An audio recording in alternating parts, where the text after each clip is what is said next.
So, hello and good evening everyone, especially the viewers of Poor Michi, who got kind of the same symptoms as I did, like just with 2 days of delay. Well, I got better soon, or quickly, so I hope he gets better quickly as well. So yeah, hello guys. Yeah, it's how to put it. I would prefer to be in maybe some other car than the Cadillac. It's not easy around here.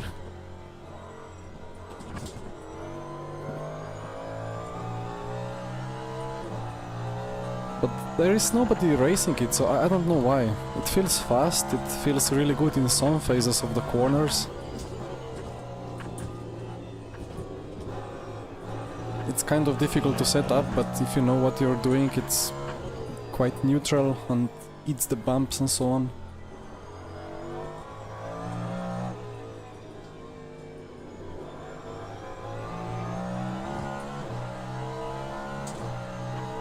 But yeah, like on 50% of my attempts till now I have lost it, so I mean obviously in practice one pushes a lot more than in the race or in quali of the actual event, but still.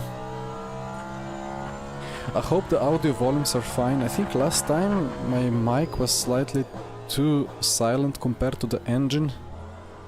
But it's difficult because like jumping between GTEs and like different engines have different notes, and in theory to make it ideal one would have to adjust the OBS audio for every car. Yeah, Cadillac for in the brakes it's crazy difficult. So I have just reduced the brake pressure a little bit. The tough thing is that it can lock up into turn 1 as well, and turn 1 is not really a braking zone. And then it locks both fronts in some braking zone, and then it locks the rear in some other braking zones, so very unpredictable.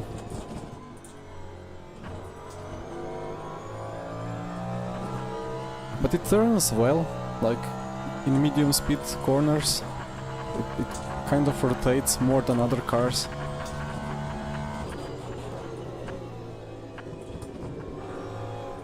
Missed that one, but tires take a little bit of time to get up to speed.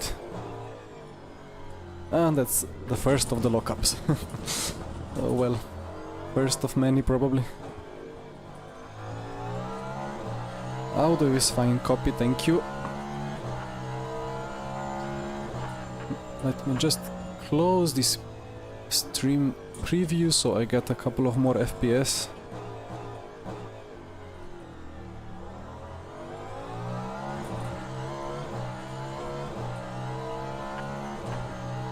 Yeah, about the bottoming, I got same, like I had got same questions as you, MD, like 2 hours ago when I was trying to set it up. But funnily I was not losing any speed, so like it sounds like it's bottoming, but it's not really bottoming, or maybe, I mean there are multiple parts of the car that can bottom. Not sure how exactly the physics is, but like on Formula Pro car it was funny, like in Air Factor 2 you could see sparks flying from like 4 or 6 different spots from underneath the car. So I assume maybe some of those spots on this car have like no friction, so they bottom but they don't really cost any speed. Yeah, the brakes. It's gonna be a long evening.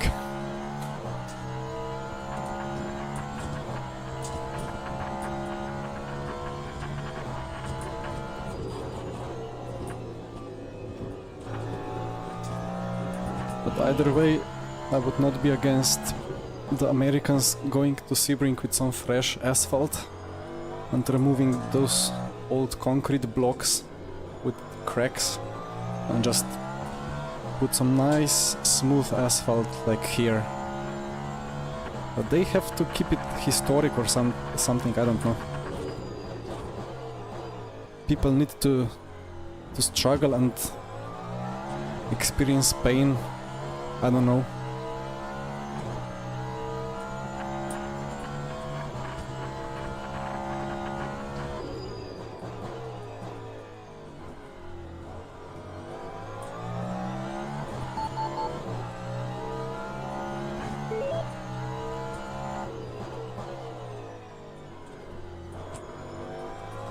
So the balance is very good, but if you go just slightly above the limit, it's deadly.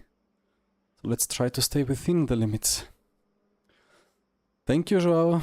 Yeah, finally I have like the proper shirt, although this is not the proper shirt yet. I was supposed to receive the like proper esports Rafa shirt at Spa when I went there. But the people who would have to take it or like receive it and bring it to me have left home a couple of hours before the shipping arrived.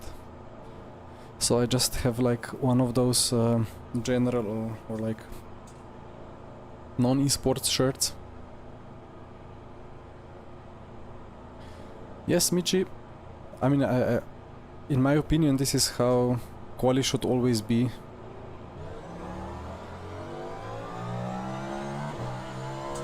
Because even if it's private quali, I'm gonna get crashed out on some invisible debris. I wonder if LMU actually has that fixed. Because in RF2, if there is a crash on quali's private, you can still crash into the debris of the invisible car.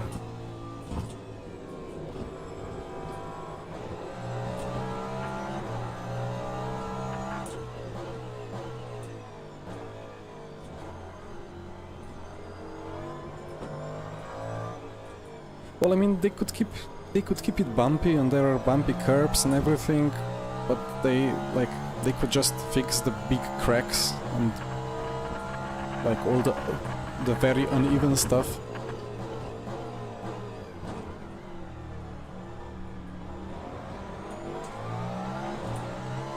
I hope these are the first GTs. Yeah, I only see hypercars ahead, so that's good.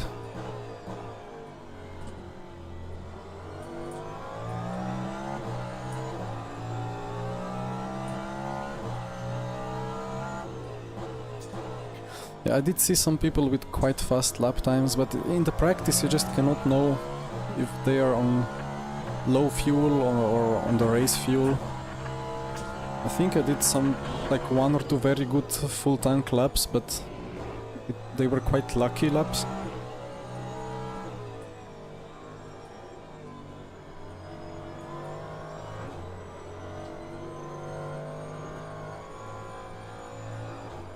And the tires are cold.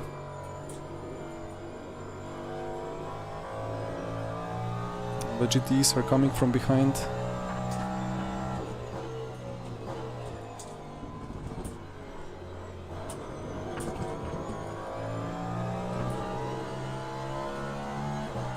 Let's go! That Porsche behind tried to overtake me or something. It doesn't care about getting stuck behind me.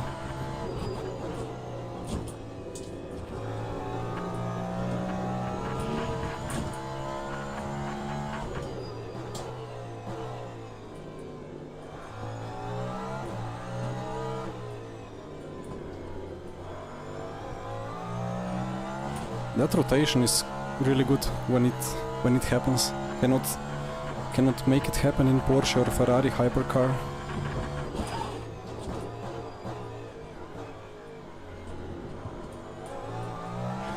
Scary lockup, but I unlocked it just in time.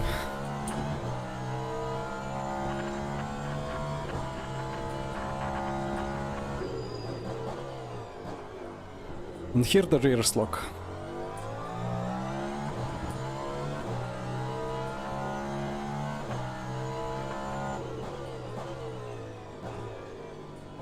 bit wide. I think the tires are still not up to the optimal temp.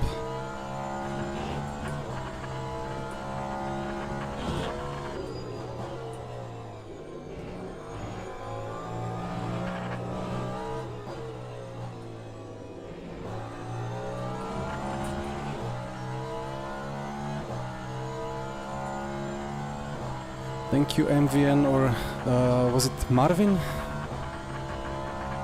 If I remember correctly.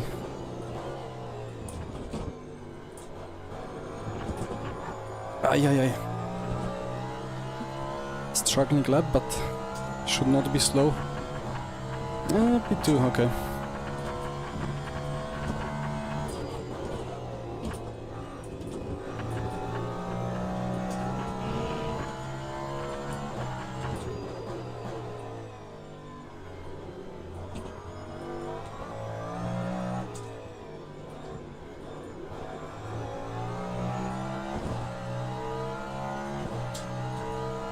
Well, about FFB, I do run like 10% less than normally.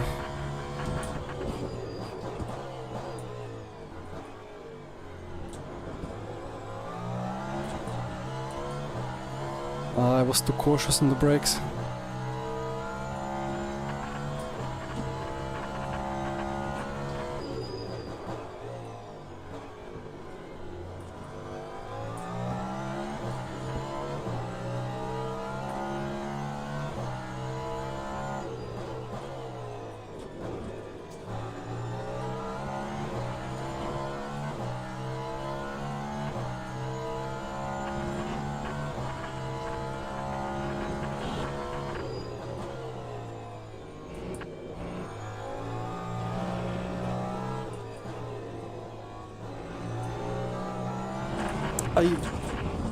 No!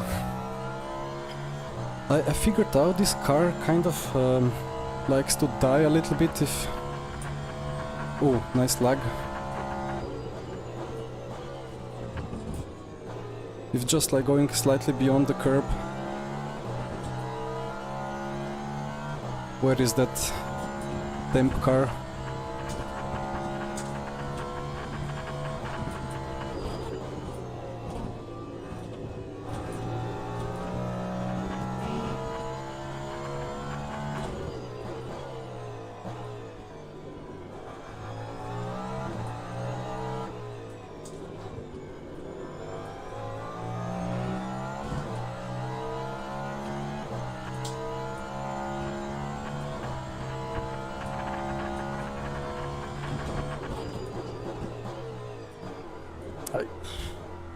This braking zone is so difficult.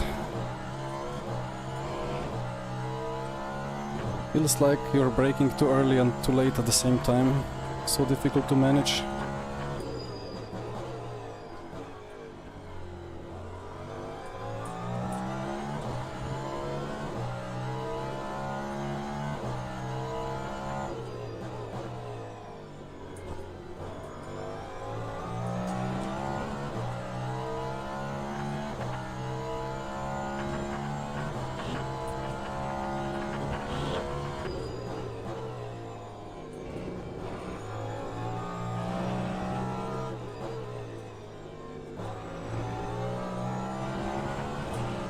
This should be good.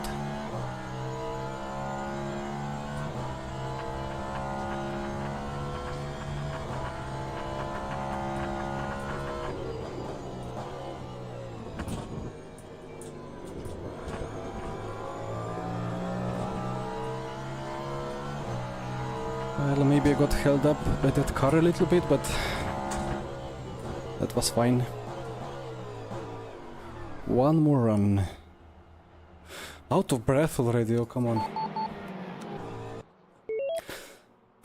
Well, at least I have an excuse. The couple of days worth of being slightly ill. And I could not really do much of workout. Oof. And that's, I think I have 50% FFB. I think with GT cars I normally have 50, and then with hypercars like 65. Because they seem, I don't know, they seem to have more of like what's it called, steering help, or well, the motor that helps with steering torque. But here I have 50 still, so actually 10 to 15% less than what I would run. And to be honest, I would not like any more than this.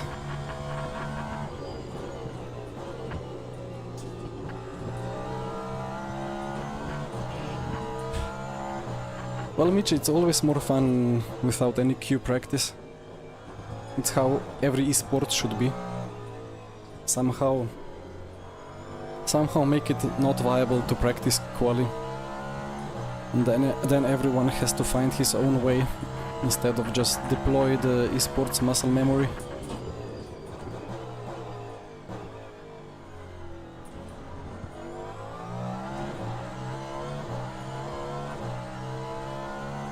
Uh, 50% equals... I don't actually know. So I have...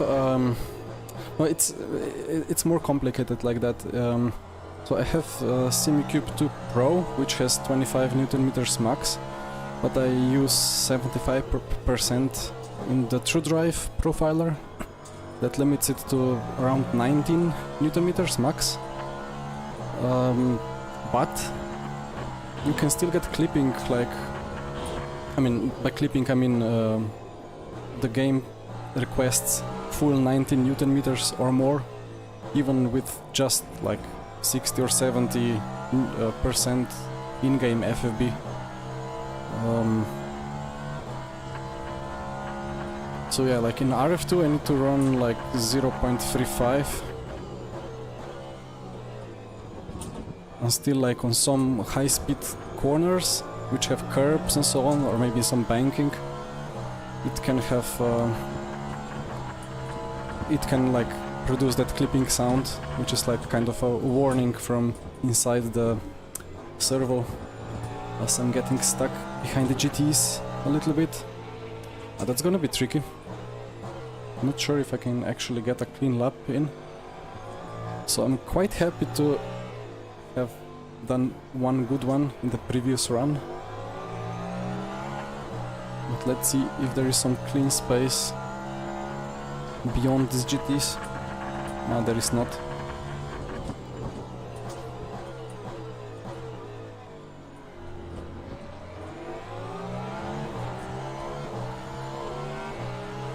Yeah, I could open the Motec steering torque or like FFB output traces, because there you can see exactly how much you use. Like some spikes always go like almost to max.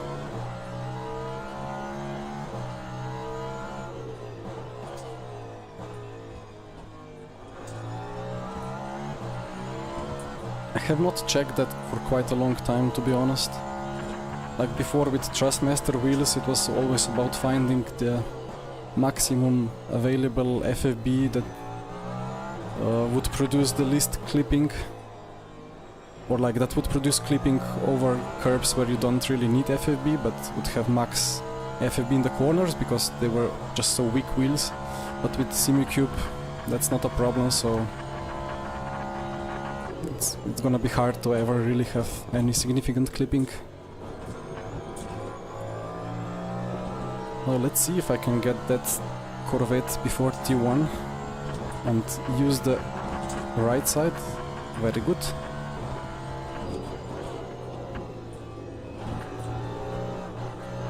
Ah, understeer.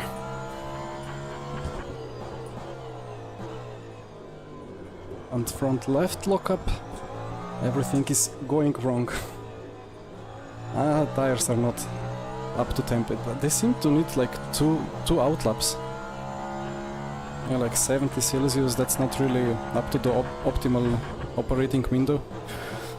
But one of the setup things that is the most difficult with this car is that it just like, what's it called? It squats a lot. Like when going into corner, the rear lifts a lot, or like the front dips, but mostly the rear lifts a lot compared to other cars.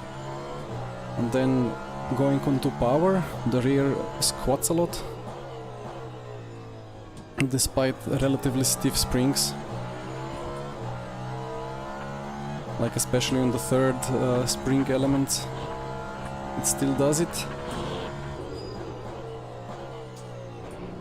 And then it's hard to make it neutral.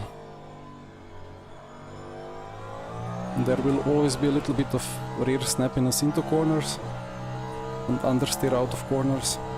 What can I do here? There is that GTE car, I don't know. I can just hope I can get him on some straight.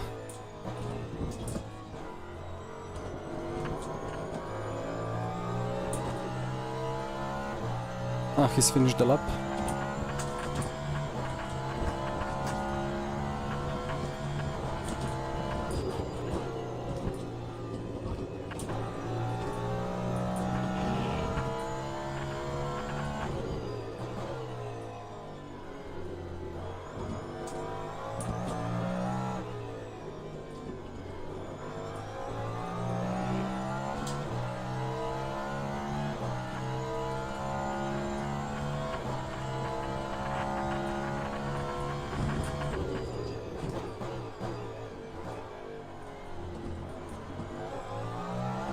Still broke a little too early.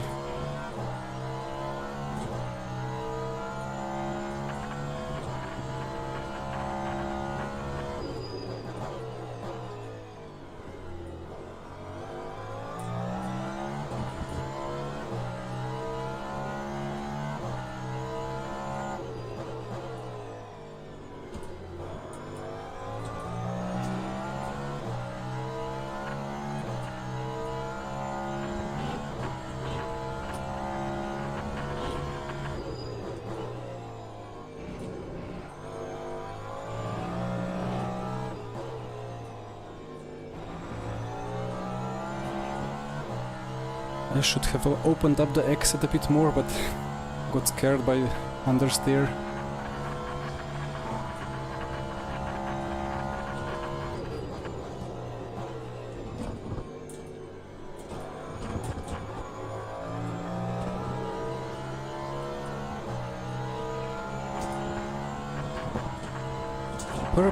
Purple, green.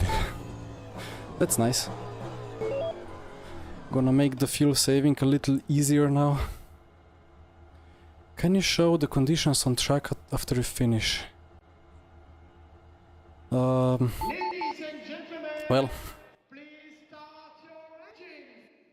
it was 30 Celsius and what was it? Well, you can revert the stream, but hard to say what's the exact state of the rubber.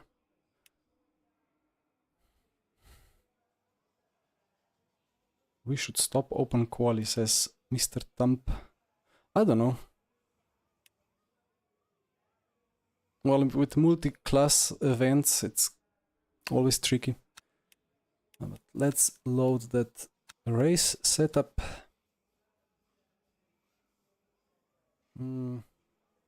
Yeah, the wall, the wall on the exit of last corner. I did something similar in practice. Like I thought I'm gonna make the corner. And I just slightly glanced the wall and it just hooked me into it and like I completely crashed. Yeah. Wait, did I want... Where is this thing? Wanted to put that HUD in some watchable place. Did I want to do anything more with the car setup? I don't think so. So let's see if I put it. Yeah, I guess it makes sense to be here. I moved the camera a little bit, so well, I hope that's kind of visible. It seems like there is no frame drops today for whatever reason. So that's great.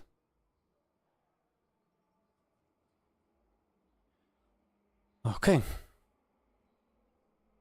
Hi Colin, and yeah, I'll be careful with that wall for sure. Thank you for the good wishes.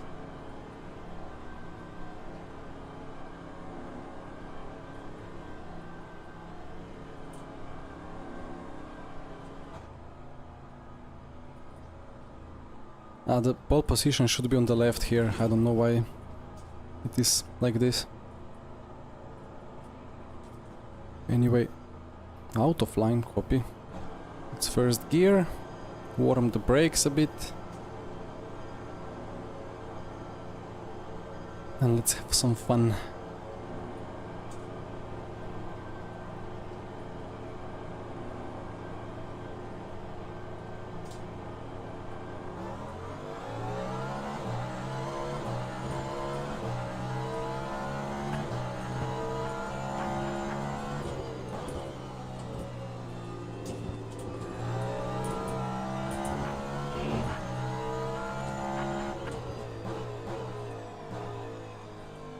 Still alive.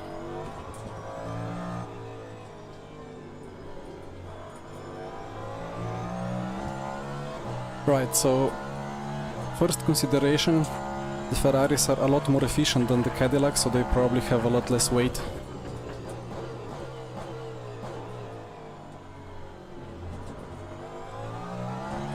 So here I need to run like 97% fuel ratio, and I think the Ferraris can do it like 85 to 90.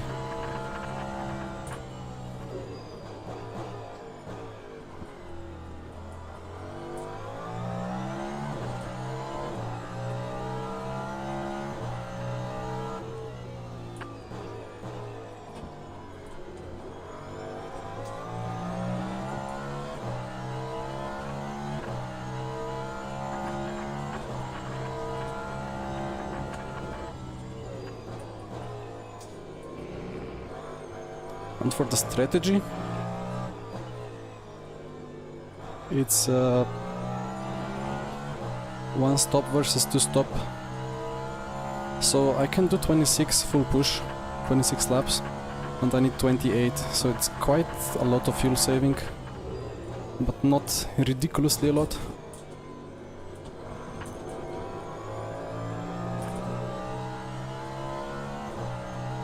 But looks like immediately I don't have pace issues.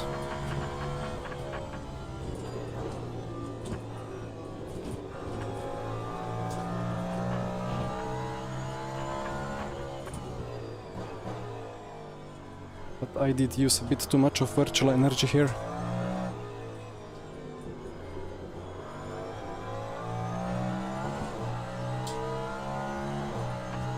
So I need, I think, like 3.5-ish per lap.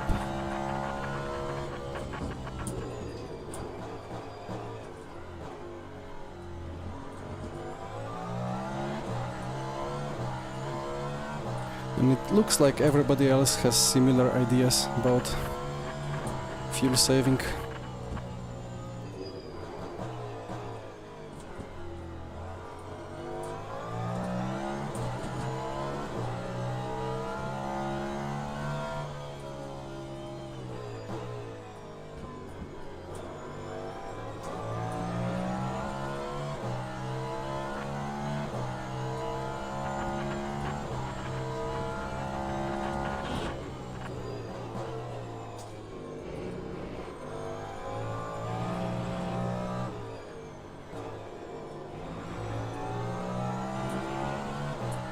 Well, the Ferrari's slightly faster this lap, but let's see. I have not practiced the fuel saving enough, so no idea really how hard I need to lift.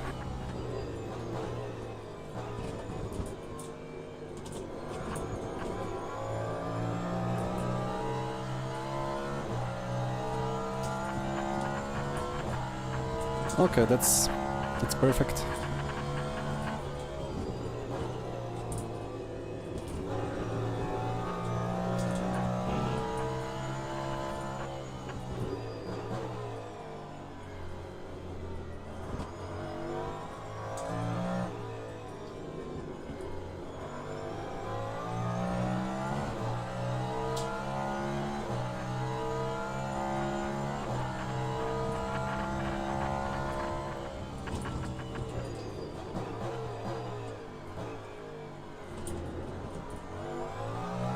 I just fear that some of the Ferraris will send it into some apex, because they can brake much more comfortably and much later.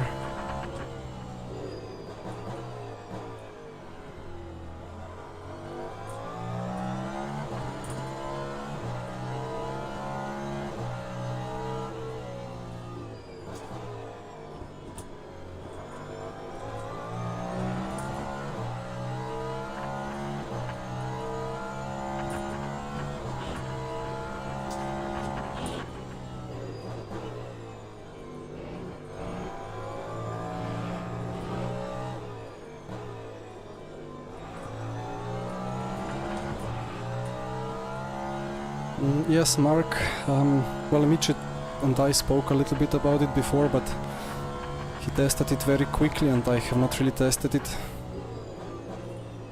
And then to extend for 2 laps is usually not a crazy thing.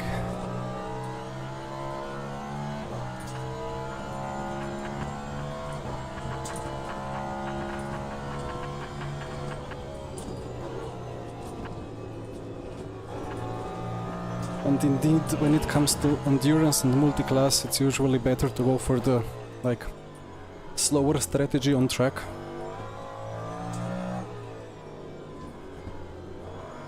And then to save time because of boxing class.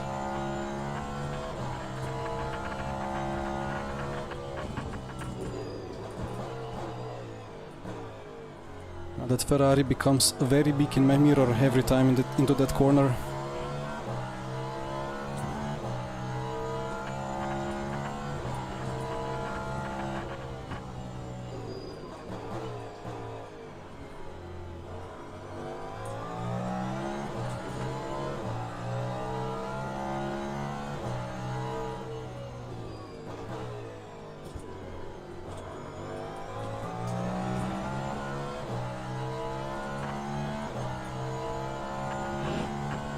Oh dear, Daniele, that's tough.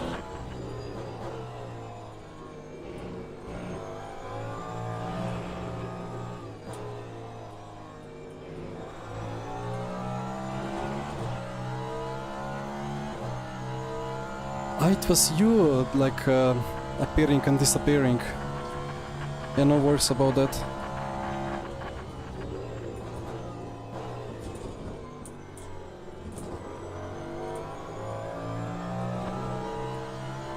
I'm quite lucky to have very little connection issues and game crashes here.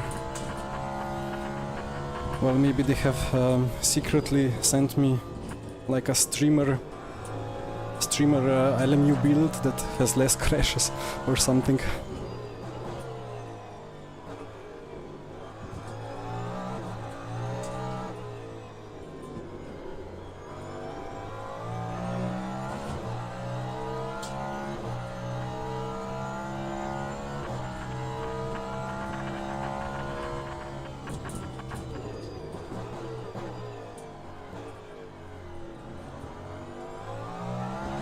I'm trying to figure out in which corners I have the advantage. It seems that I always gain a little bit on the medium apex exits, like medium corner exits initially.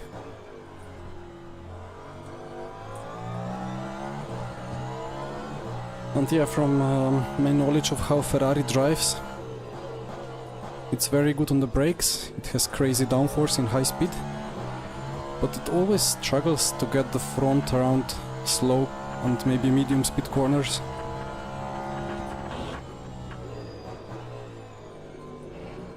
And luckily there is quite a bit of slow and medium speed corners around here.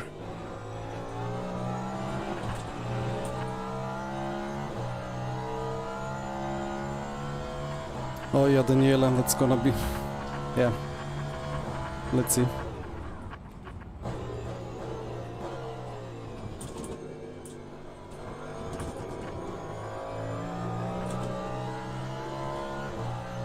Would be nice if they implemented like a joker that you get like once per month or something, I don't know. That could make you erase stuff.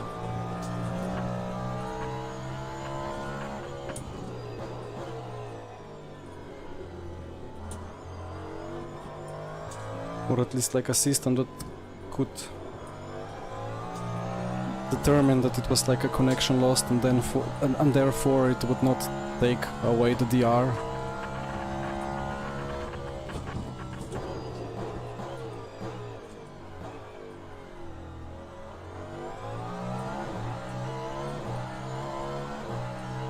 Feels like I'm losing massively into that hairpin, but I think this time around Neil behind messed it up.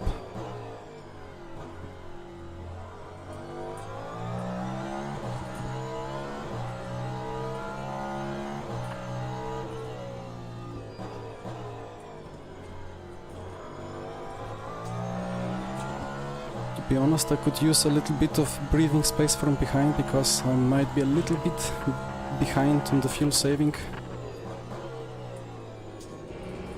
Actually not fuel saving, but virtual energy saving.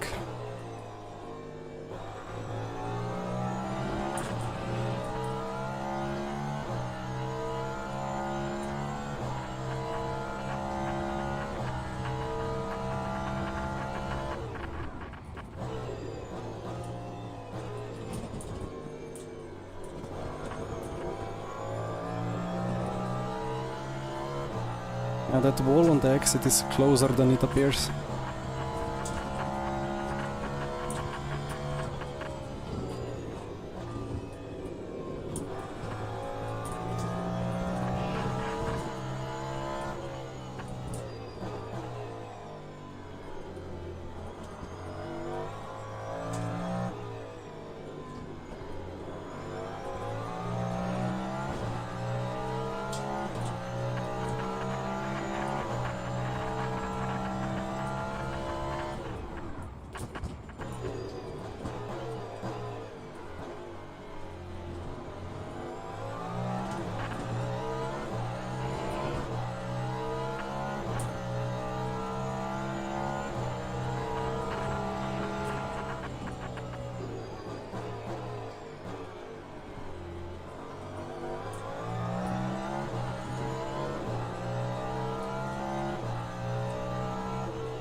It feels kind of weird to drive this like with all the R Factor 2 experience.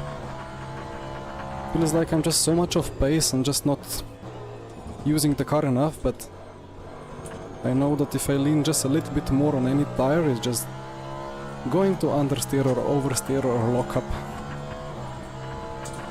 So that limit of grip is a lot more important than in RF2. That's pretty good. Oh no. Not great place to get traffic. Not a great place to overtake traffic. That was a silly move by me. Because the GT had every right, or like, yeah, every right for me to expect him to turn in.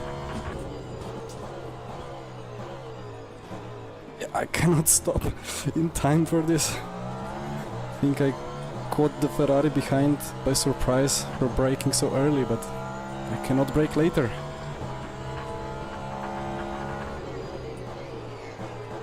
Come on, stop!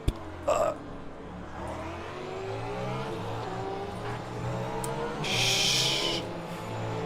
Unlucky.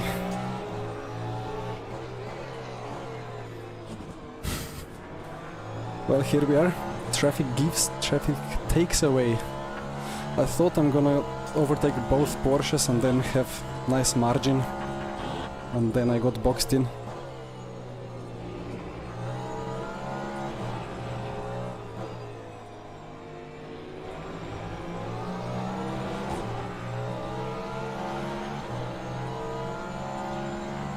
Yeah, Mitch, I think everybody's pushing... everybody's fuel saving.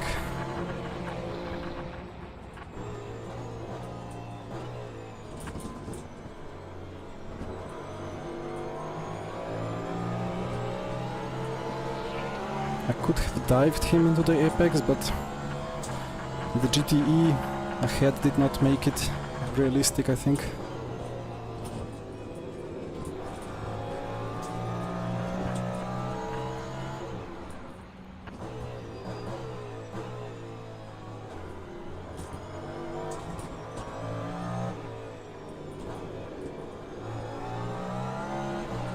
Funny connection.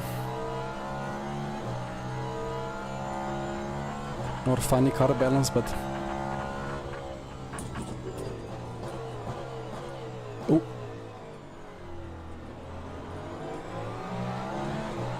This is gonna be quite a battle for some time.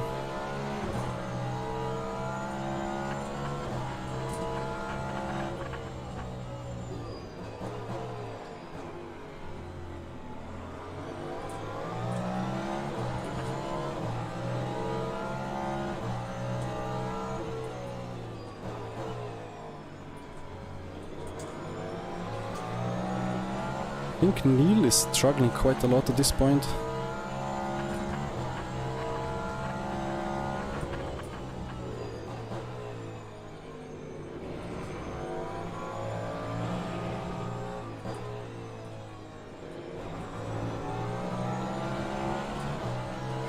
I need to check that footage later. Well, I have outbraked myself when trying to make the space to those two Porsches. But still, I was happy to at least stay on track, and then suddenly there was nothing I could have done anymore. Anyway.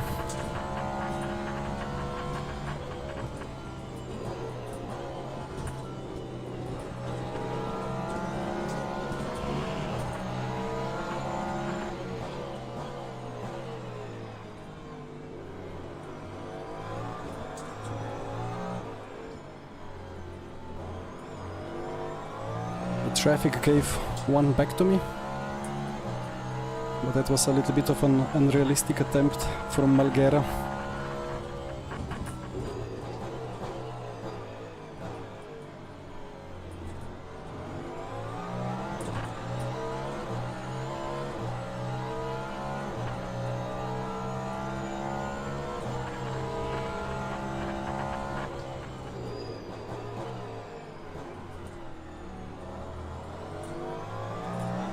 Why am I butchering that corner every lap?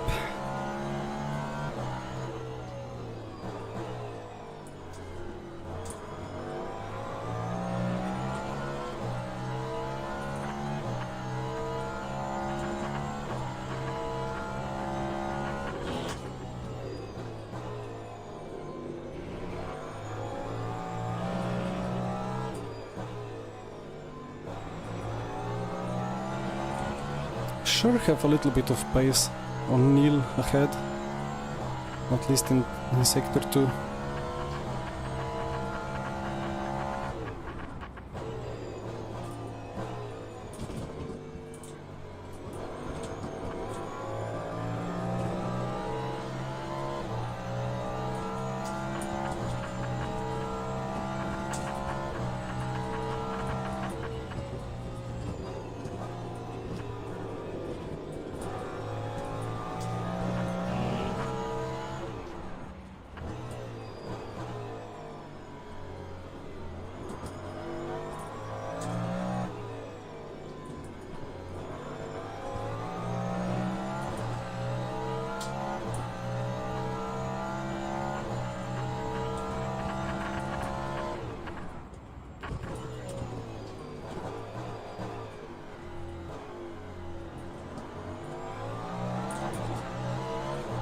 Somehow I'm now even gaining in the tricky braking zones.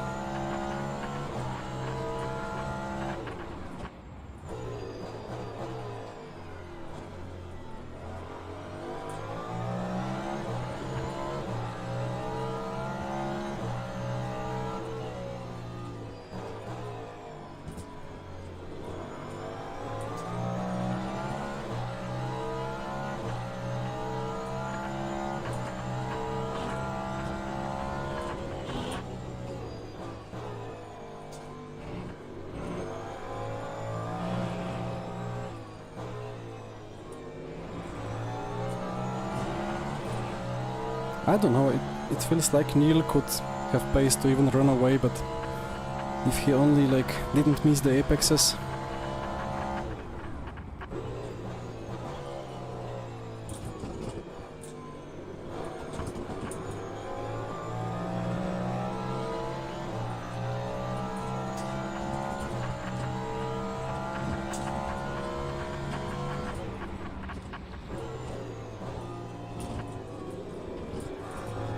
And he locked up into turn 1 as well. So it's not just a Cadillac issue, it seems.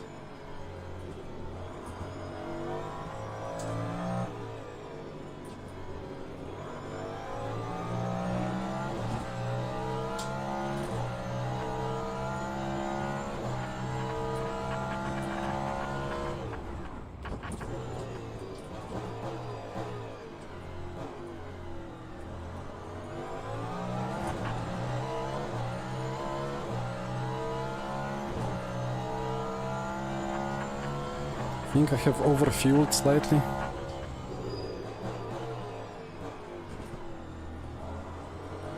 Well, I did my fuel calculations on full push laps. So seems like when saving virtual energy, the actual fuel gets saved even more than the virtual energy. So I would need to adjust the fuel ratio.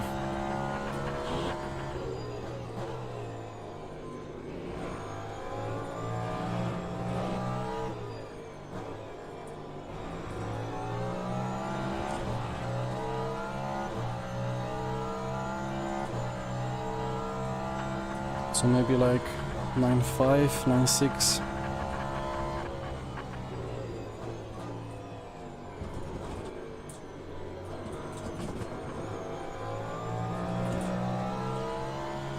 I'm sitting here in P2 now with what feels to be a little bit of pace advantage. Just gives me a little bit of time to decide on the strategy. I don't really know if I should change tires or not.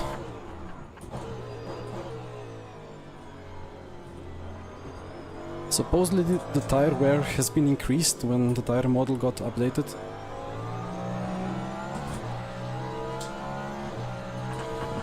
But after 13 laps, 80, okay, kind of 1% per lap.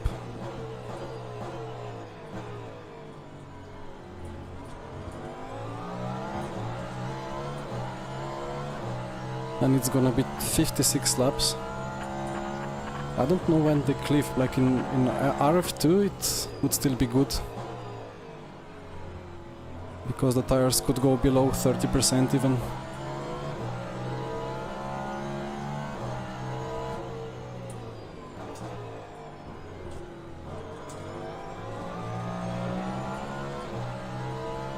But it's only 12 seconds for the tire change.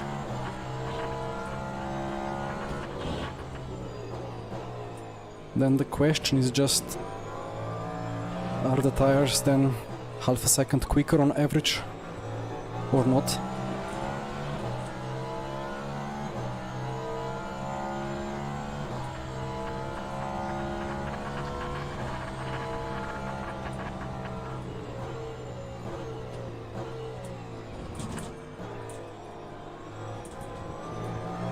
That the GTE was very generous. Ooh! That was a bonk. Let's see if he got lucky and didn't get any damage. I made a slight bonk into that wall in practice like that, and as I said before, it just rotated me further into the wall and crashed me a lot.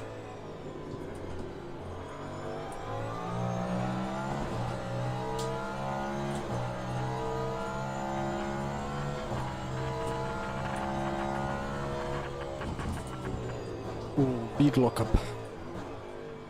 Is he making it? He's making it.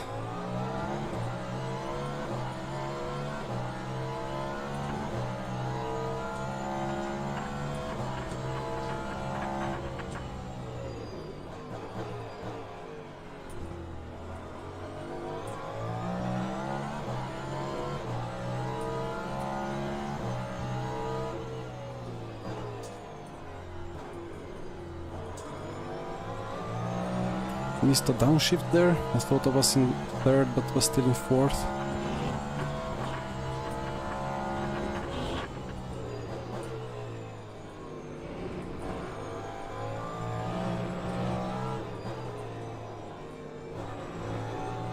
It took a lot of curb there. If I take this much curb in the left apex of those 3 corners, I just skid on the top of it.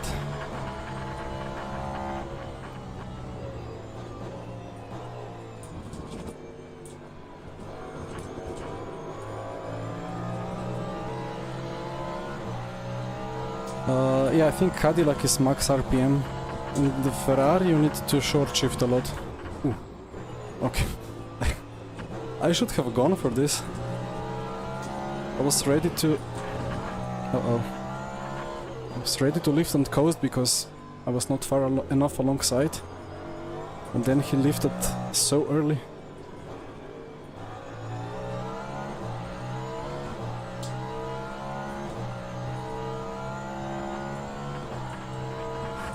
Yeah, Neil probably is changing the tires. Or he will run out of them. Although I really don't know how the wear balance is, to be honest. In RF2 usually there were some cars in a pack or in a class that had crazy more wear than others. Like back in the days it was the Audi compared to some other GT3s. And then in the days of GTE, before the tire update, the Ferrari GTE was actually burning the tires like twice as fast as some other cars.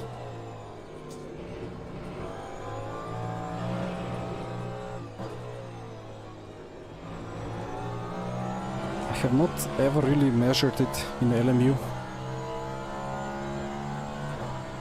But let's see, I've been quite solid with the tire, like avoiding tire abuse.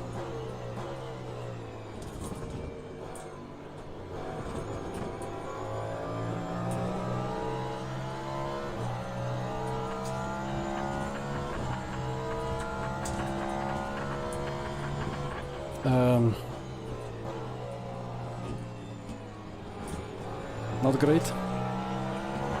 Oh, Neil went into the grass there.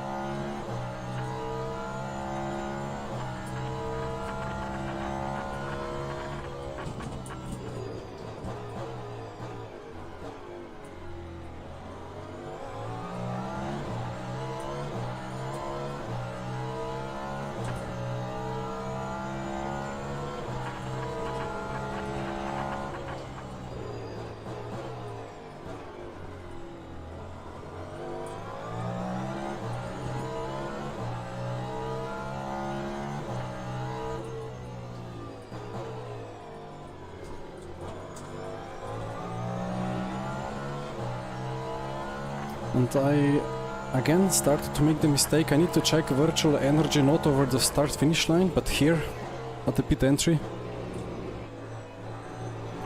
Oof, yeah, that's what happens if I take a little bit too much of that curb.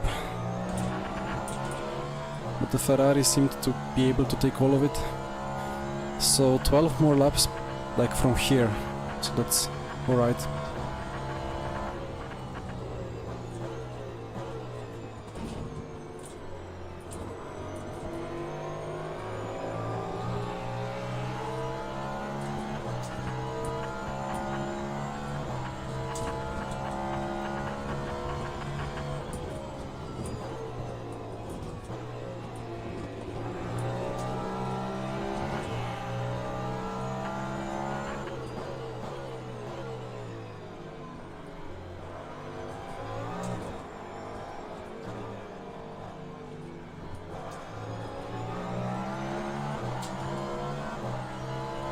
Out of sequence with P1 when it comes to overtaking the traffic.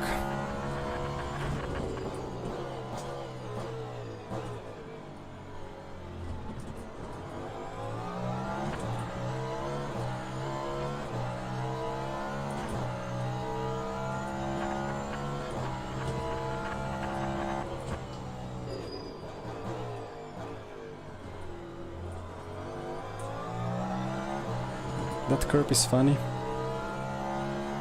Feels like it's not there.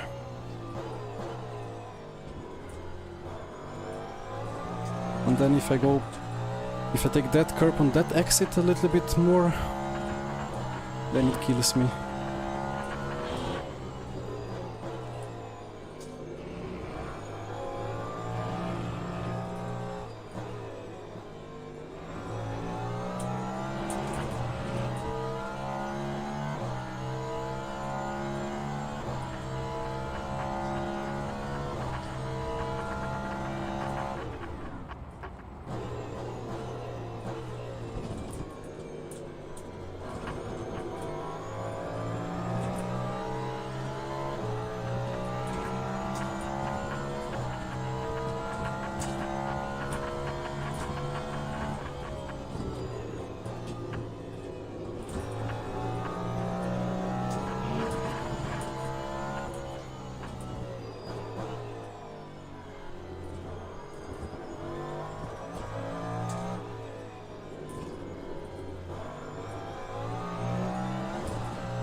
It's really strange, like I can just go on gravel in some places beyond the curbs, and in some other places it kills me instantly.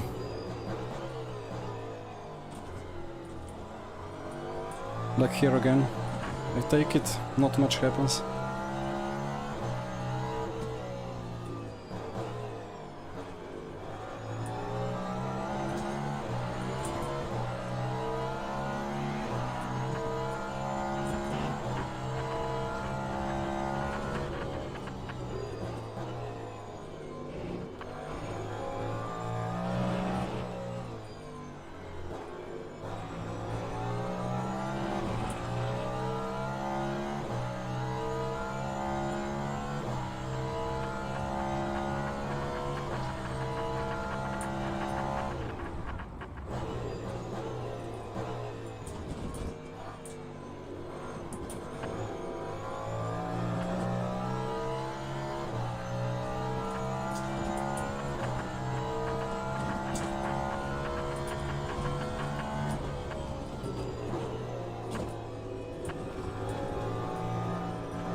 And this traffic is certainly not making my life any easier compared to P1.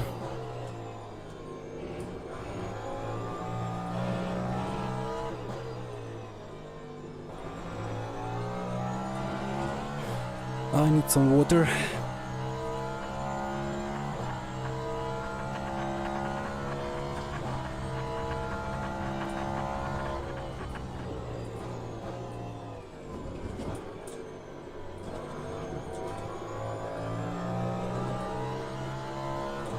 It's been a hot day and the air conditioning is in the other room and the doors are obviously shut, so I don't get any of those cold air molecules.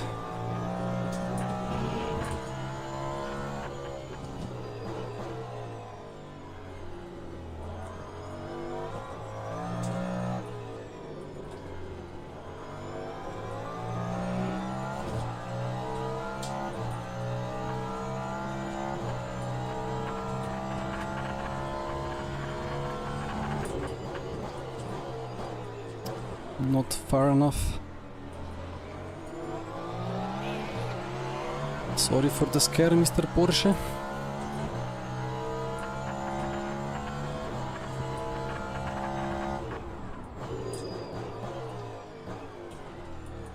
I keep forgetting and keep braking at the same time, or in the same braking point, even though I didn't lift and coast enough.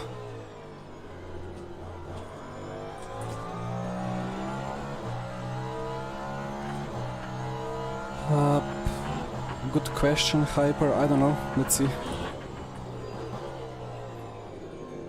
If he actually changes the tires, then I will jump him for sure. But I think we are all on kind of the same strategy here. Just feels like I should jump him before the pits, to be honest. Seems that I have sufficient pace.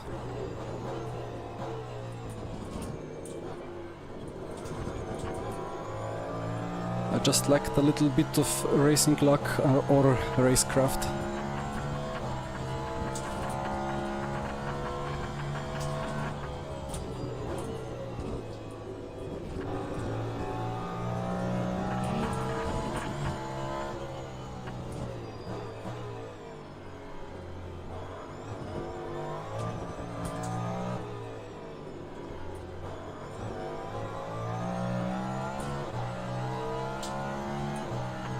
And then the P3 Ferrari is quicker and is bigger and bigger on the mirror.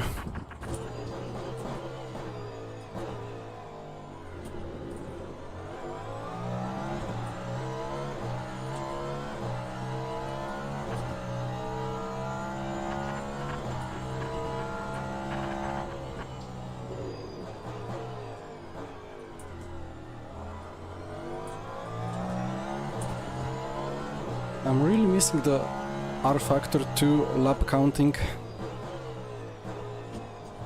as it has the decimal.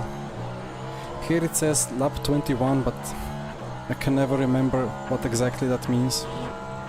Is this already 21 laps done, or is this the lap that will be the 21st? I almost said lap that will be 21th. But fuel should be fine anyway, like, or actually, yeah, no, I don't know. Yeah, it will be 21 plus, yeah, I don't know, let's see. If this is 21 laps completed now, then it's good. Must be, yeah, must be 21 completed at least. So fuel is good.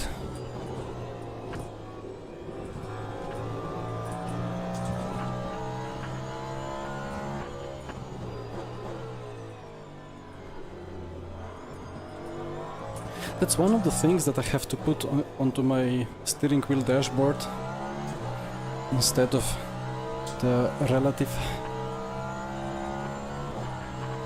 Hey Clemen, I'm too far again.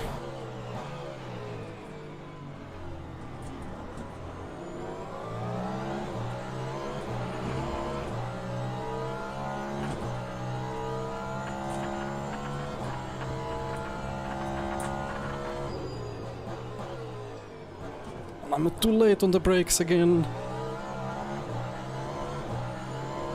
Just about able to hold it on.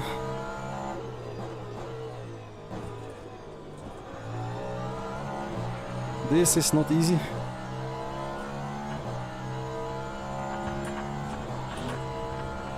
But it's good fun.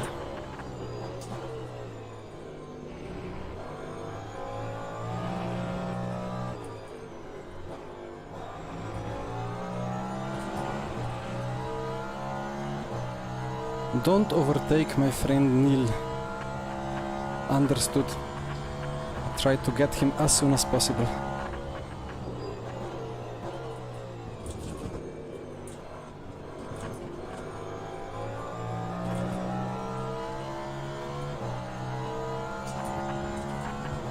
Let's see how the virtual fuel usage. I didn't save this lap.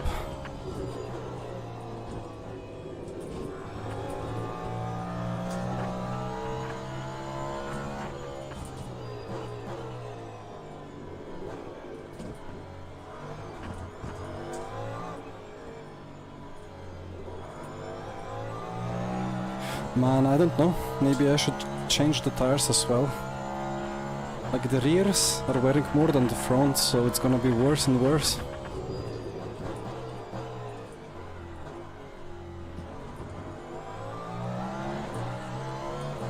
But then if nobody behind changes, I'm in trouble. No, GT again.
My LMU experience till now was that the tires were becoming quicker and quicker throughout the stint.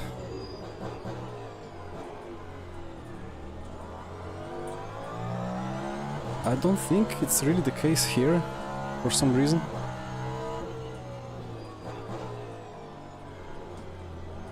And Sebring is supposedly, well, at least speaking in R factor 2 terms, a track with...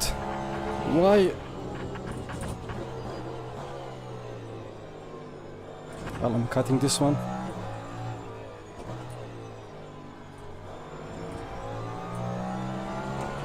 What was he doing there?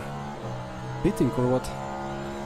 So I wanted to say Sebring was historically the track with one of the lowest tire wears.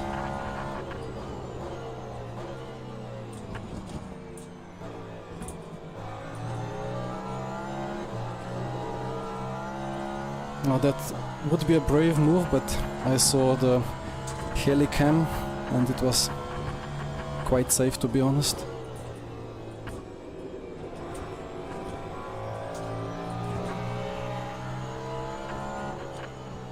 But that jumping across those different tarmacs at the pit entry was not fun.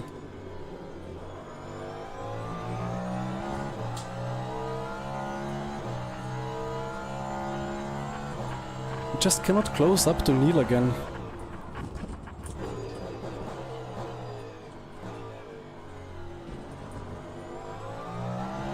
I think he's getting considerably lucky with the traffic. Or maybe I'm failing to read the traffic and just keep losing time with it.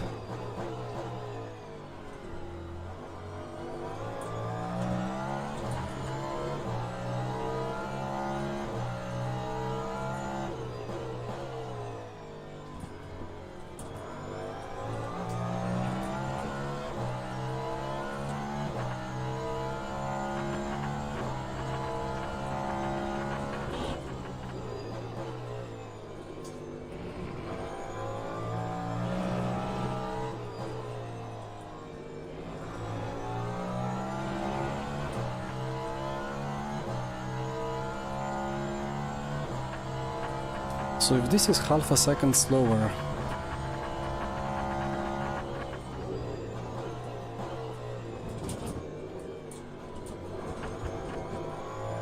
done my PB.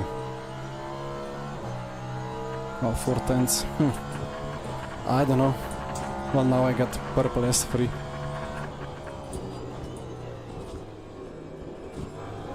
So difficult to decide what to do with the tires and changing them.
The Ferraris have less to refuel. I wonder if their refuel rate is adjusted to that or if it's just constant between the cars.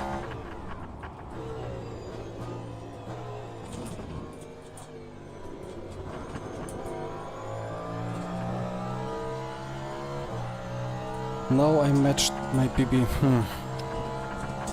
I don't know.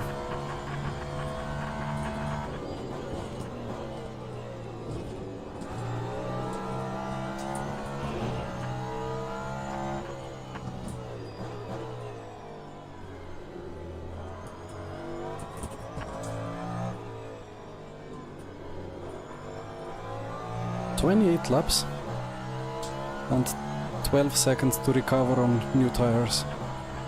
It should be doable still. Oh, that's a huge one. That's P1. Oh, that feels very painful. I've done that so many times in practice and it's impossible to unlock the tires. Both, like, front tires just lock up so much that it almost goes to the iRacing lockup territory.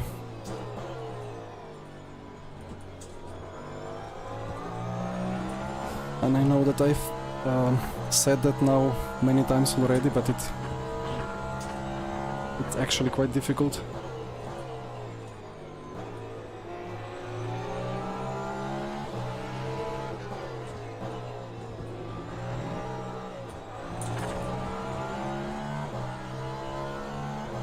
So Neil, now he's down to P5 and this is gonna be my last lap.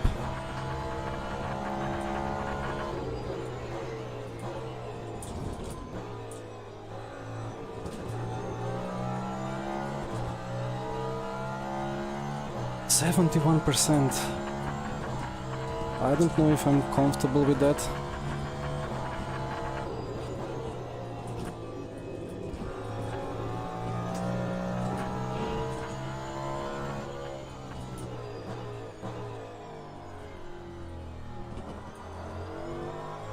Oh, they all pitted. Now that's curious.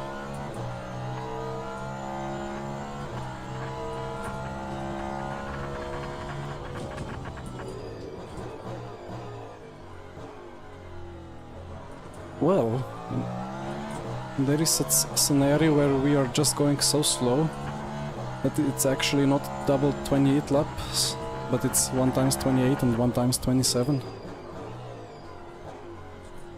No, I'm changing tires. This is gonna be quite painful. I think it should be easy to recover the 12 seconds here.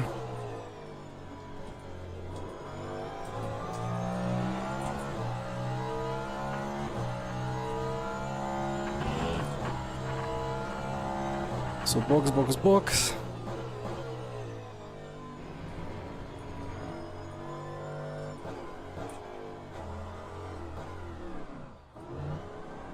slowed down way too much.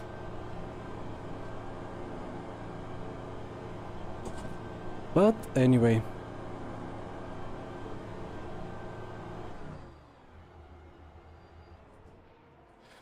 Oof. Let's see, let's see. Oh dear. Ah, the clever system of rotating the cars.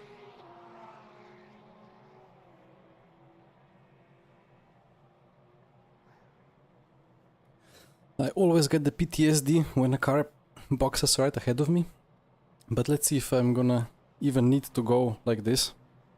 Because maybe it's gonna rotate me automatically if I'm too close. So yeah, I think, well, as you said, Marius, yeah, I would probably not enjoy driving the second stint on the tires. Beautiful. So we see the guy had kept the old tires. So we will actually be able to see the comparison.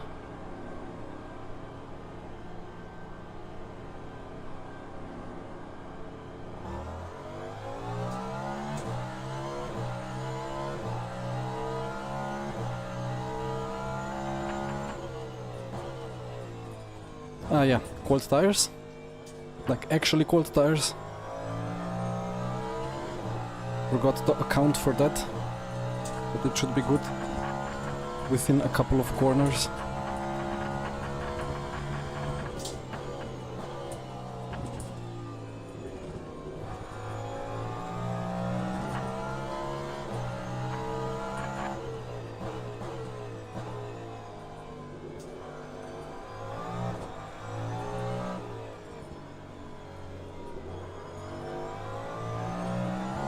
This was quite important to keep Malgera behind now.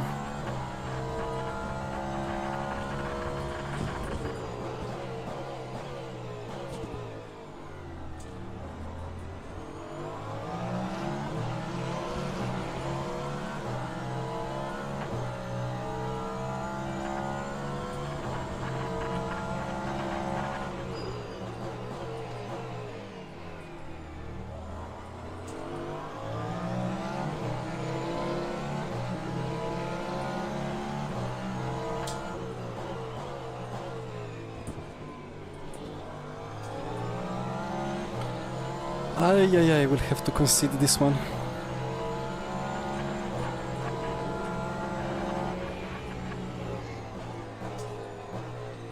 As the track side lighting is going on.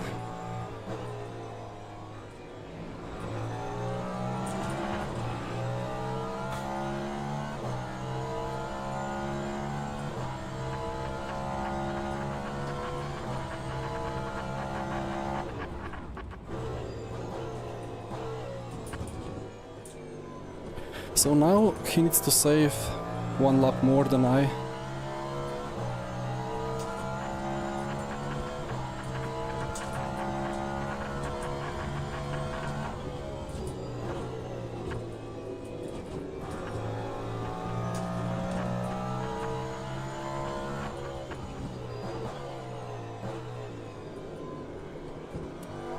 Don't do that.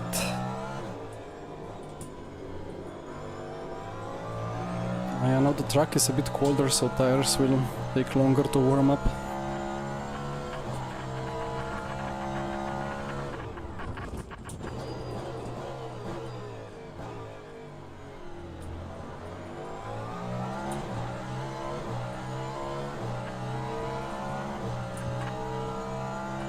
So I guess both P1 and P2 kept the tires.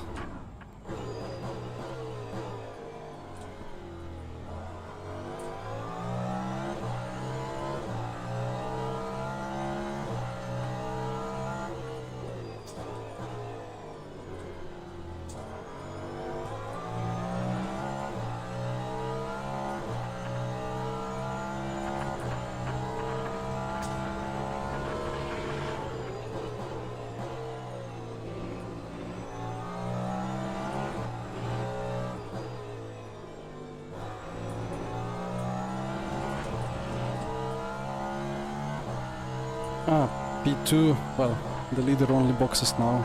Alright.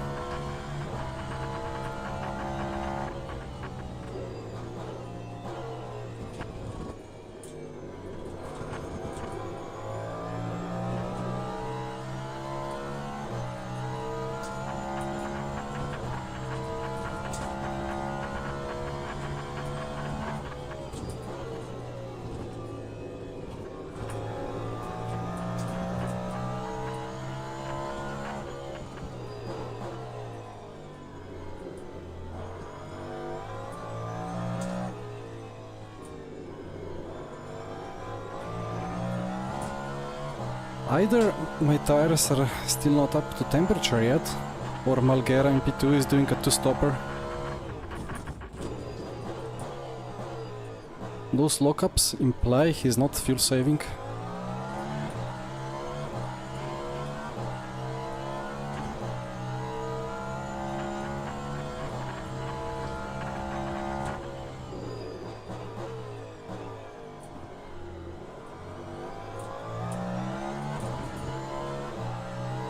Although sometimes it's even easier to lock up when you are fuel saving, as you lose the reference, depending on how early you lift and so on.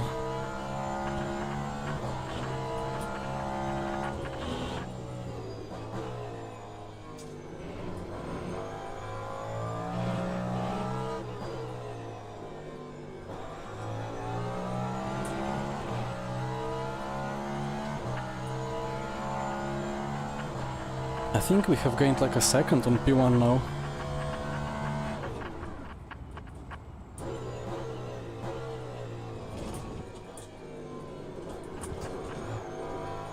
It would be brilliant to know if it's gonna be 27 or 28 laps stint to the end, but I guess I can just oversave now and then just go full push in the second part of the stint. That Porsche was very close to the wall and I'd almost followed him into the wall.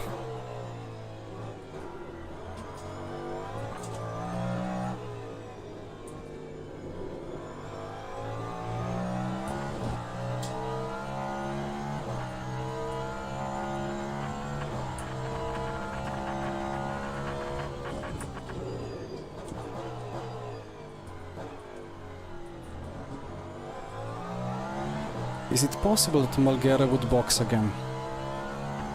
Would be an utterly weird strategy.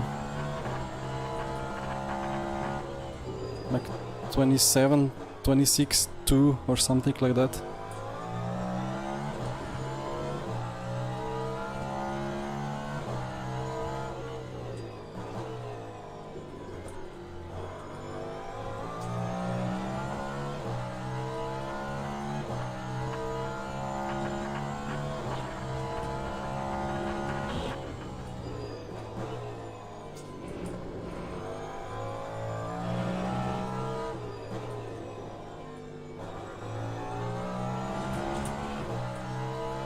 One day I'm gonna have the graphics details on like high, and then the sunset will look crazy good.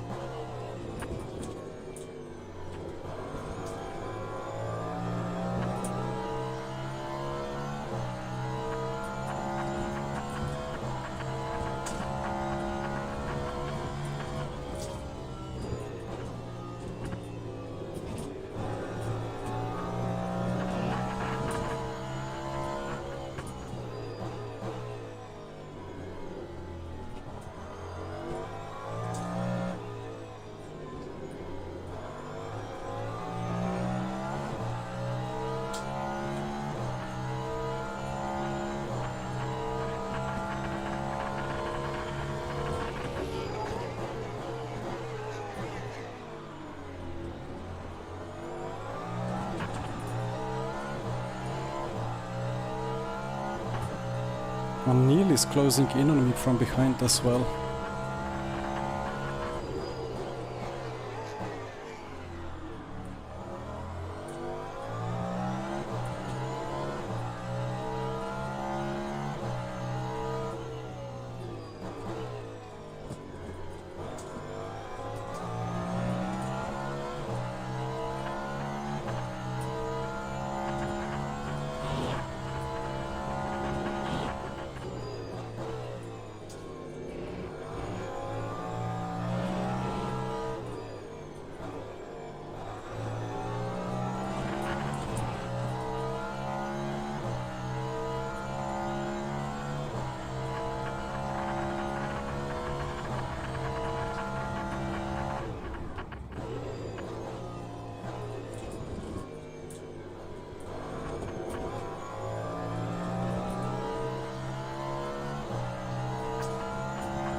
9.2 to the lead.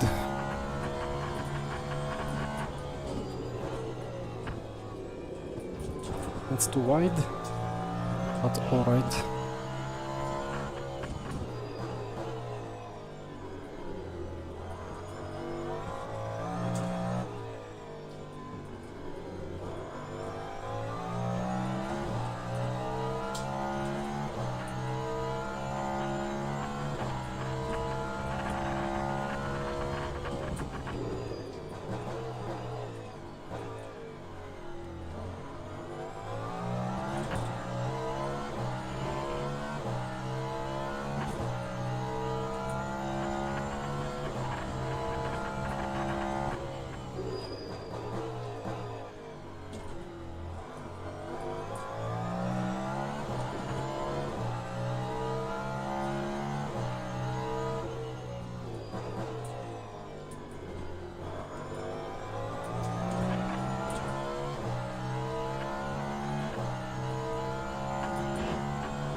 Malgera is fast. I really wonder what the strategy is there.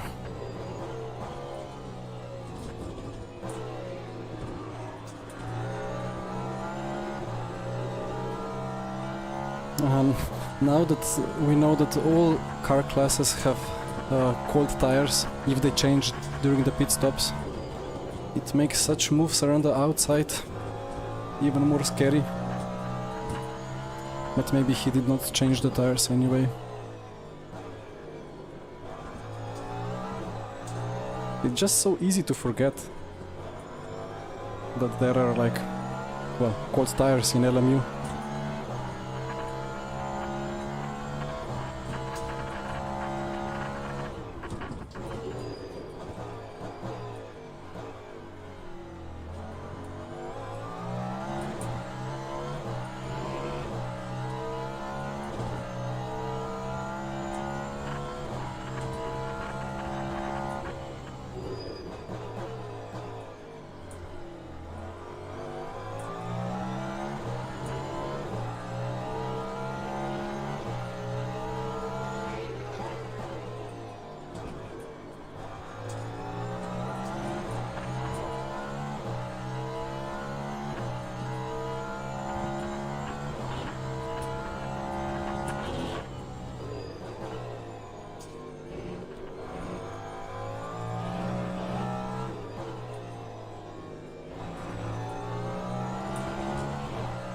P1 is losing way more than half a second per lap, I think.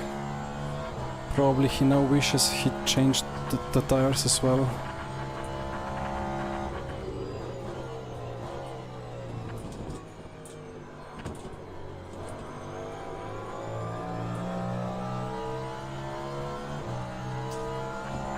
.4.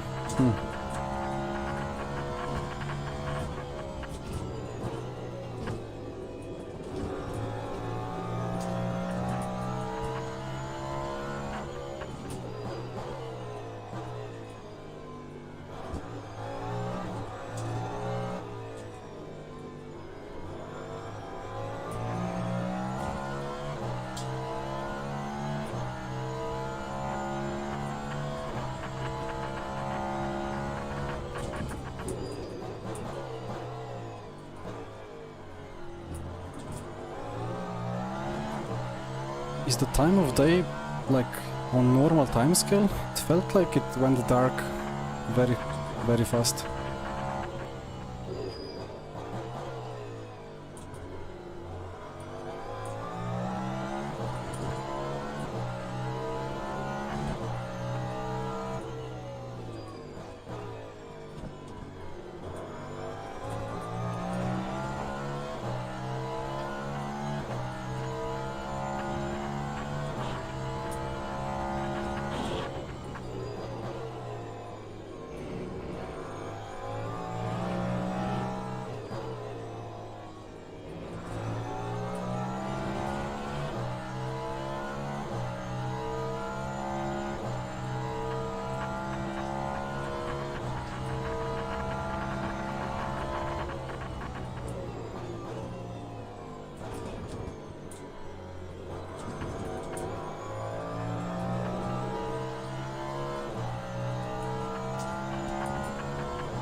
I guess the tires have reached their max temp now and they will only get colder.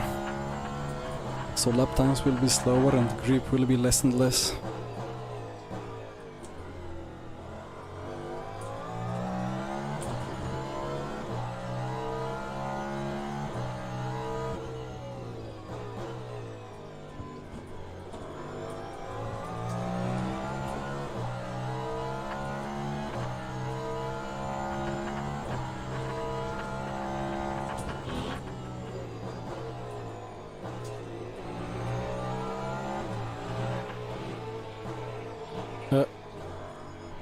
Not great.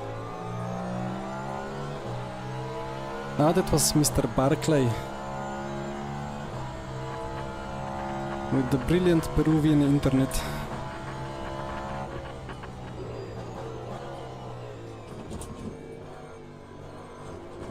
I don't know what is this server or what. Like, I mean, I've raced against Barclay so many times in RF2 and the internet was never an issue.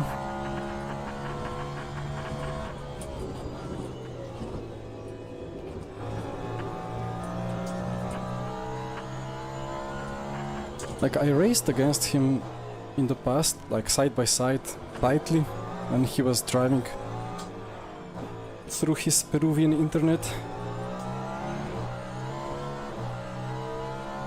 Well, I guess it's not the best day for the internet there. But it also makes me think if the updated netcode kind of is less happy to operate with worse connections.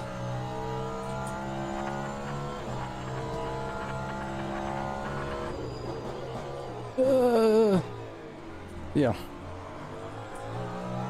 Sorry.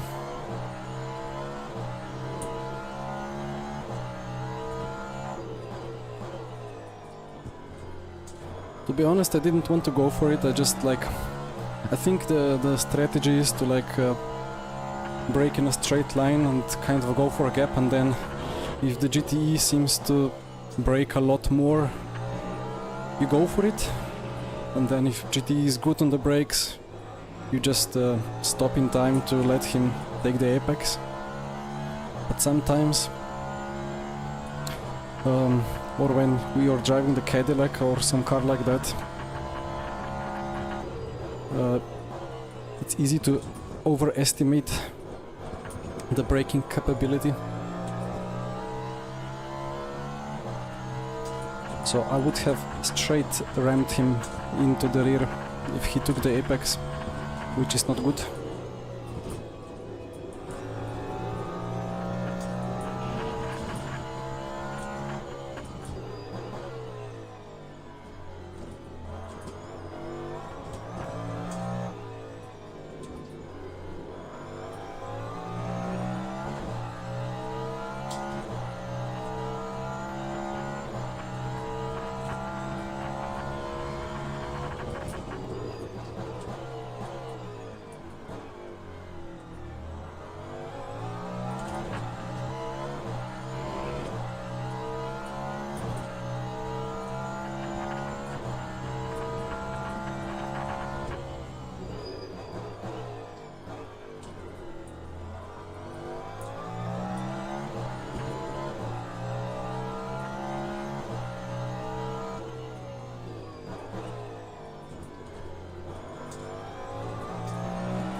I'm reluctant to believe that Malgera is going till the end.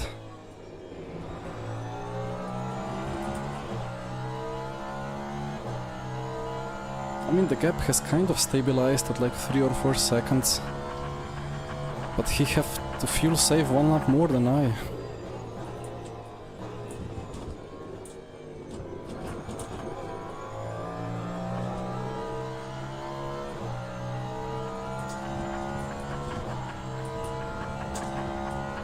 I guess battle for P1 soon. Let's see how long the old tires on Tom's car survive.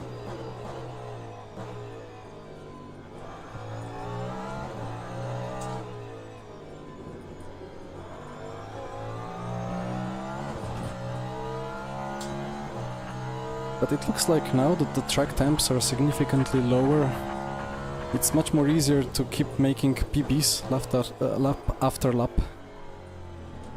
Much less thermal deg and so on.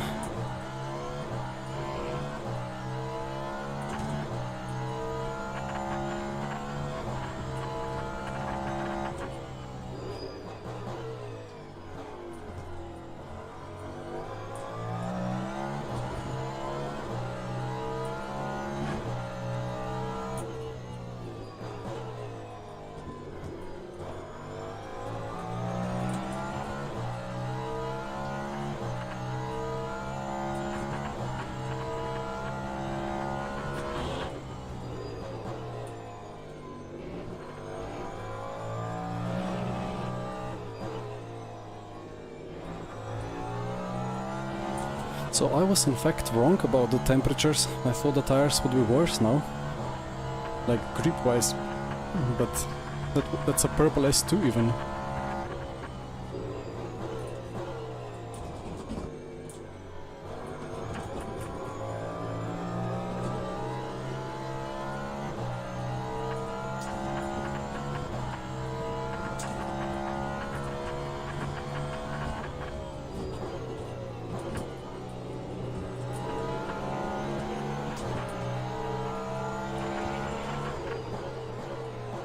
Nice move under brakes, although it might just be his normal racing line because that corner kind of hinks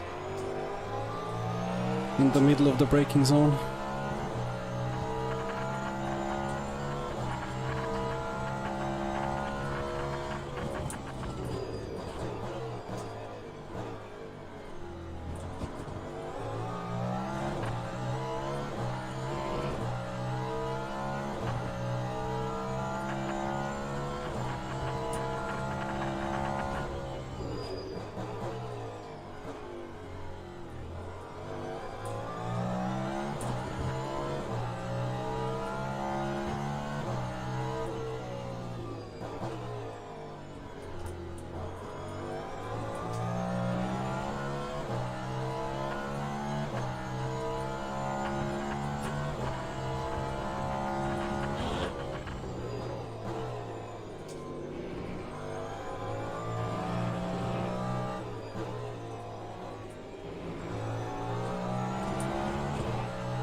I suppose Melgera is now properly stuck behind P1.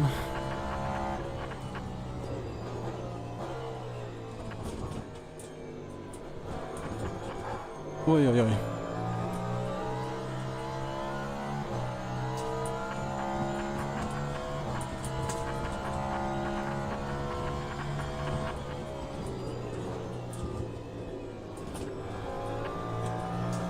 My rear is starting to do weird things.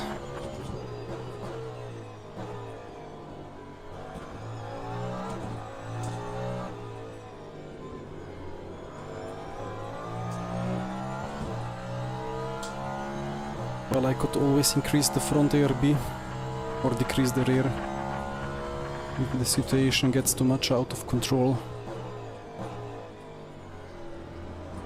Although I guess it's not really about ARBs, it's more about bumps and aero problems.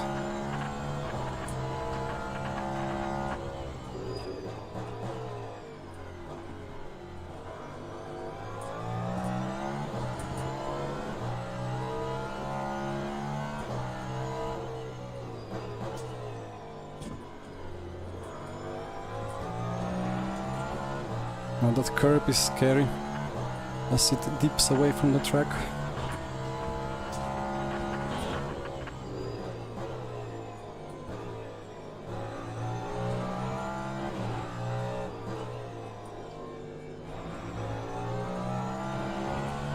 I don't know, the balance is different, but the lap times are getting better.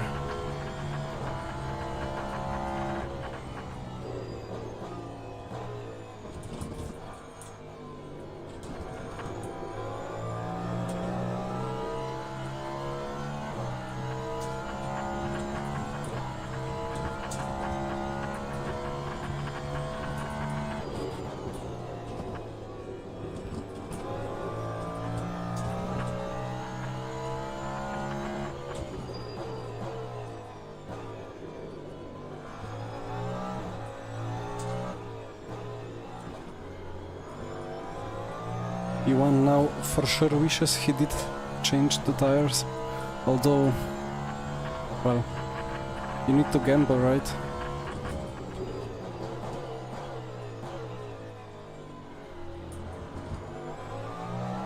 He was before, so he had to try something.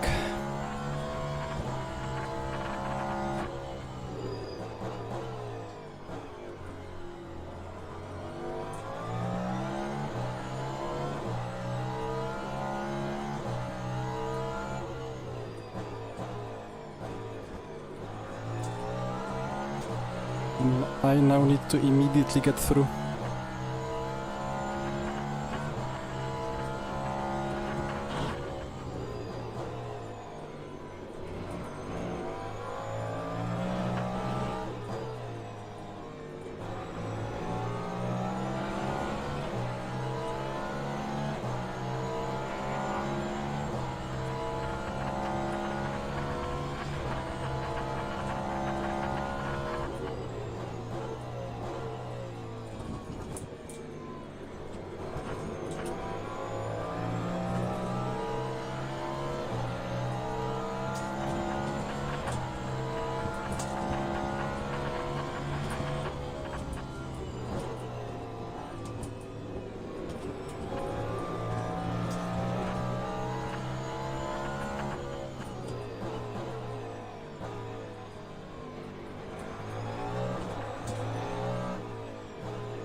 Well, Colin, I think it's kind of a combination of much less thermal drag, but still kind of alright grip levels.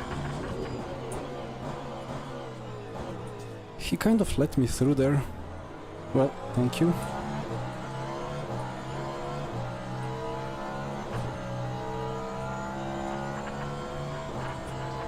Because with tire temps in the 70s, the grip in theory is for sure lower than if they were like around 90 Celsius.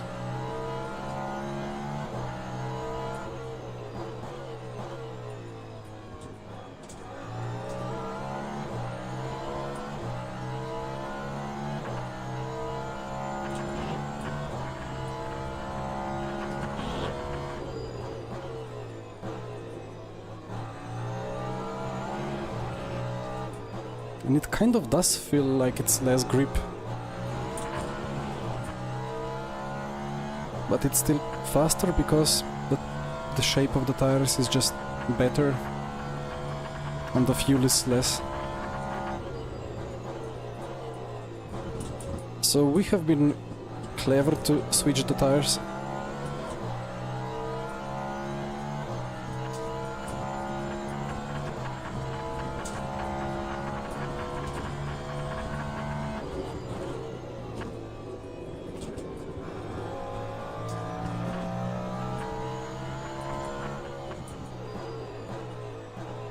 Ayayay, lockup. Not sure which one it is.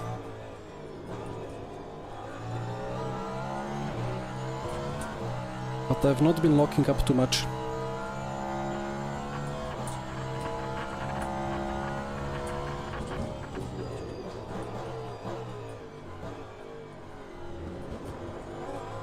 So Colin, I don't know. I think only... no, I know actually. The car head is on new tires for sure, but I am very confused about what strategy he is doing. Because I have 1 lap longer, which means he needs to fuel save quite significantly now. But he doesn't seem to be doing so.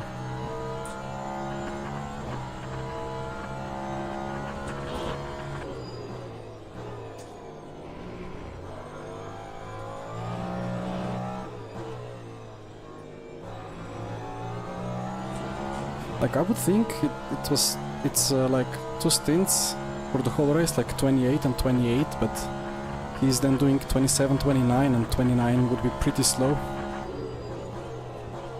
But maybe we are doing 27, 28, and in that case I'm doing 28, 27, and I'm over saving now, but let's see.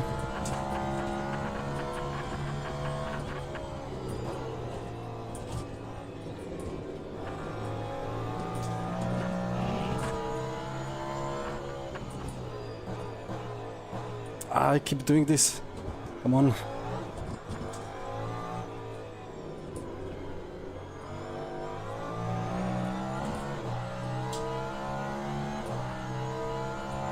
No, Victor, I think he boxed 1 second, 1 lap before me. And at that point he was on my rear wing, like before the stop.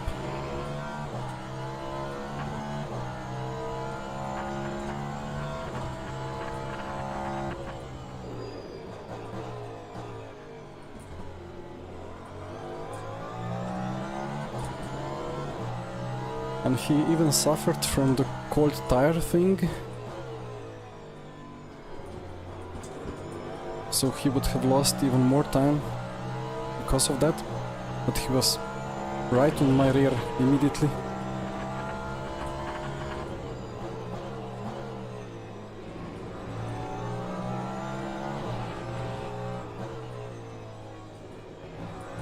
Also the second stint is like a little bit longer, because the pits are here, so from race start to pits it's slightly shorter than from pits to the race end.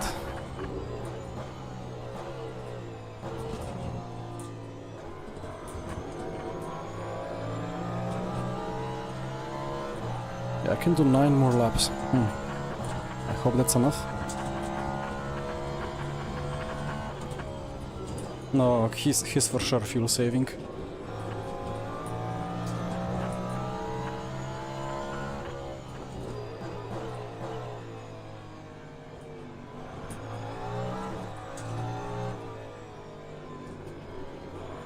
And now the big trap would be for me to fuel save behind him, but then he would fuel save so aggressively that suddenly he would be able to go flat out. So I need to keep putting pressure on him.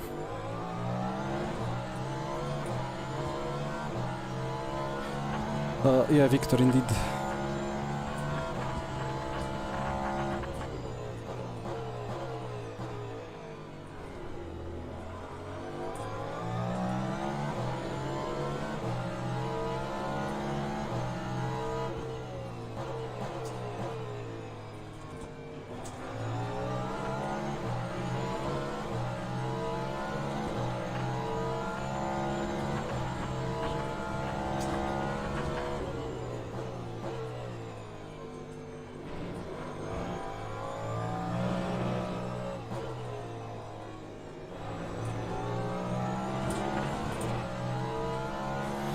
I got to make myself maximally scary in his rear view mirrors.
We are going so slow now that even Thumb on old tires behind is closing in.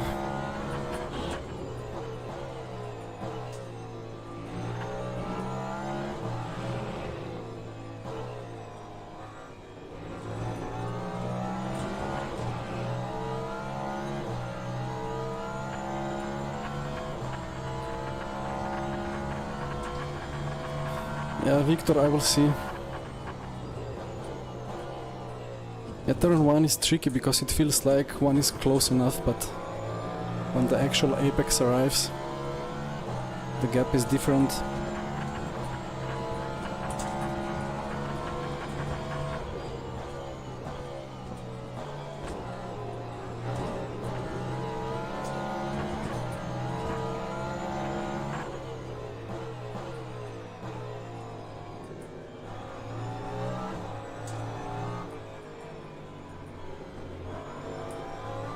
The tricky thing is that Ferrari is the best hypercar on brakes. So I cannot just outbrake him.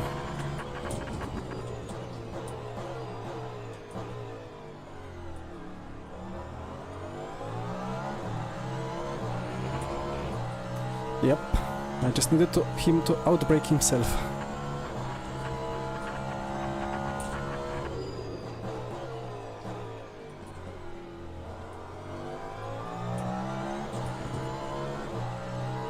And now let's see.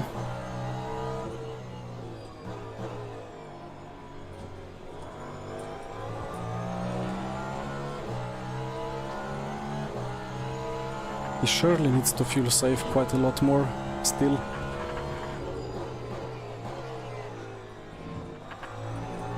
Was a bit of a dive, but had to go for it.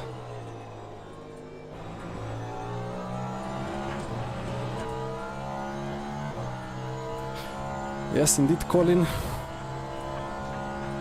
No, but yeah, I battled was it a Porsche? Yeah, I battled a Porsche when I was in a Ferrari at Spa some days ago. It felt like a superpower. Had to brake early into many braking zones not to nudge him.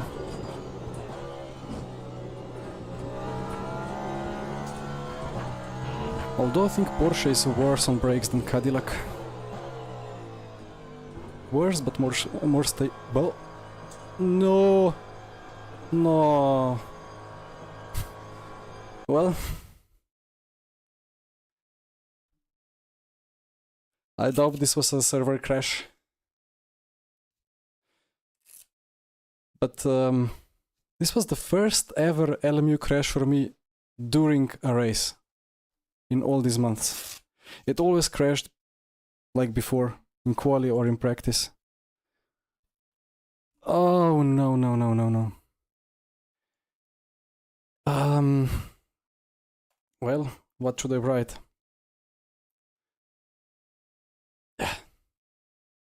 It crashed me out of the lead. Wrong scene.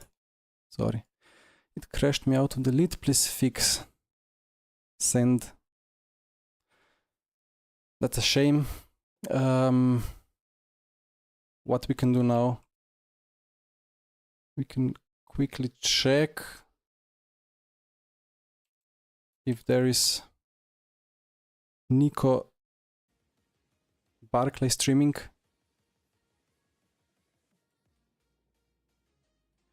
Wait, is he streaming on... Can somebody...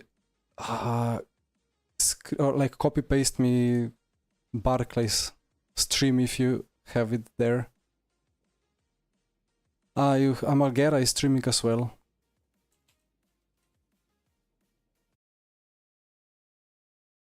I am not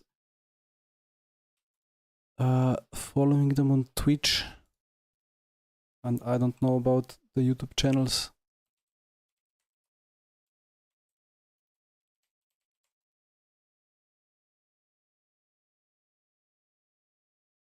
Yeah, probably they're both just streaming on Twitch.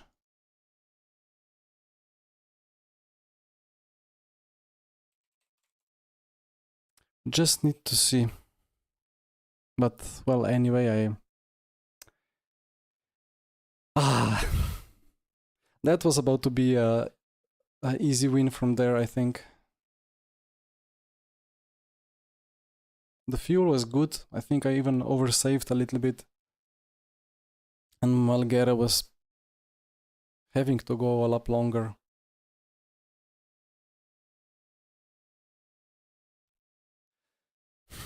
Well, I guess nothing I can do about it anymore.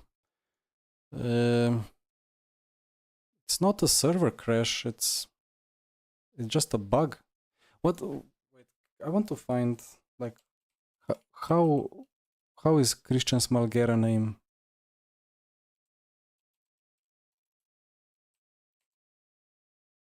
I cannot find any streams on Twitch. I don't know how to find them, but well, I guess anyway, you guys can watch them directly, not through my stream, but just try to recall what happened exactly. I saw the 10 minutes to go or something like that. LMU category.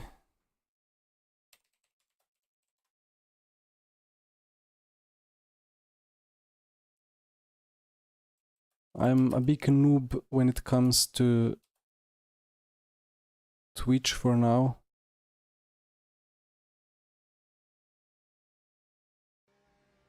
I see. Nicolini and About those games. I prefer Sims where you can slap guys on the ability cannot find Malgera. and get slapped also in return. Okay, yeah. Either way, they will fix it. The game will be more stable in a couple of months. Until then, thank you guys for watching.